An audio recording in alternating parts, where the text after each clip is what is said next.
ঈদে আজম মিছা কেবল অনুষ্ঠান নয়, মিছা কেবল একটা দিবস পালন নয়, ঈদে আজম সমগ্র জিন্দেগির সর্বোচ্চ ইমানি দায়িত্ব। ঈদে আজমের বাহিরে দুনিয়া আখিরাতে জীবনের কোনো কিছু নাই। এমনকি ঈদে আজমের বাহিরে স্বয়ং আল্লাহ তাআলাও নাই। ঈদে আজম প্রেমিককে পাওয়া, যার অর্থ হলো স্বয়ং আল্লাহকে পাওয়া। যে প্রেমিককে পেয়েছে সে আল্লাহকে পেয়ে গেছে। আর যে প্রেমিককে পায়নি, যে প্রেমিককে হারিয়েছে, যে প্রেমিক হতে পারেনি, সে আল্লাহ হতে পারবে না। সে আল্লাহকে হারিয়েছে, সে আল্লাহকে পায়নি।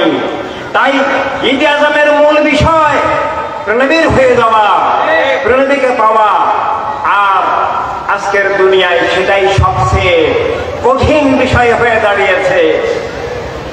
আজকের দুনিয়ার যে সমাজ ব্যবস্থা, রাষ্ট্র ব্যবস্থা, আজকের যে শিক্ষা ব্যবস্থা, আজকের যে ইসলামের নামে যা কিছু চলছে, আহলুস সুন্নাত ওয়াল জামাতের নামে যা কিছু চলছে, শরীয়ত তরিকতের নামে যা কিছু চলছে, মাদ্রাসা খানকায় যা কিছু চলছে, তার প্রায় সবকিছুই ঈদে আজম থেকে তথা আল্লাহর হাবিব সাল্লাল্লাহু আলাইহি সাল্লাম থেকে, কলেমার আসল নূর হেদায়েত থেকে, কোরআনুল কারীমের আসল নূর হেদায়েত থেকে, আসল ইসলাম থেকে বিচ্ছিন্ন করার চক্রান্ত ষড়যন্ত্র।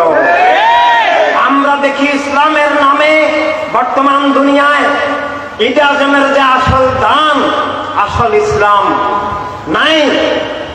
ব্যক্তিগতভাবে আল্লাহর ওলিদের কাছে আছে, কিন্তু প্রাতিষ্ঠানিকভাবে ঈমান, ঈদে আজমের যে সর্বোচ্চ দান ঈমান, ঈমানের সঙ্গ দুনিয়ার বুকে এখন নাই। ঈমানের মৌলিক শর্ত হচ্ছে সব বাতিল থেকে মুক্ত থাকা। ঈমানি আকীদার ভিত্তিতে আত্মিক, আধ্যাত্মিক, আদর্শিক, রাজনৈতিক, মানবিক সব দিকে প্রণীবের হয়ে যাওয়া, প্রণীবের দেওয়া দ্বীনের মধ্যে থাকা, যা আমরা বর্তমান দুনিয়ায় দেখতে পাচ্ছি না।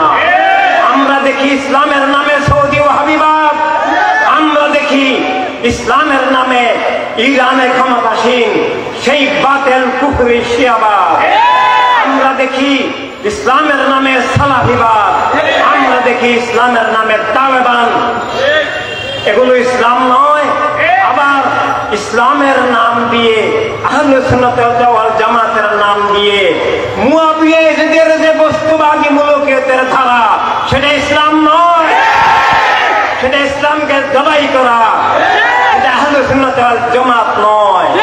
তাই সবকিছুর পূর্ব শর্ত ঈমানি আকীদা, তাওহীদের প্রশ্নে, শানে রাসালাতের প্রশ্নে, সকল নবী রাসূল আলাইহিমুস সালামের শানে, আহলে বাইত আলাইহিমুস সালামের শানে, খোলাফায়ে রাশিদিন মকবুল সাহাবায়ে কেরামের শানে, খেলাফত, ইমামত, বেলায়েতের প্রশ্নে এবং দ্বীনের পূর্ণাঙ্গতার প্রশ্নে, ইনসানিয়াতের প্রশ্নে, আত্মিক, আধ্যাত্মিক, রাজনৈতিক সব দিকে দ্বীনের পূর্ণাঙ্গতার প্রশ্নে যদি আকীদার ব্যতিক্রম, আকীদার বিপরীত কিছু থাকে, কলেমা পড়লেও মুসলিম হবে না, রাসূল স্বীকার করলেও রাসূলাত অস্বীকার হয়ে যাবে।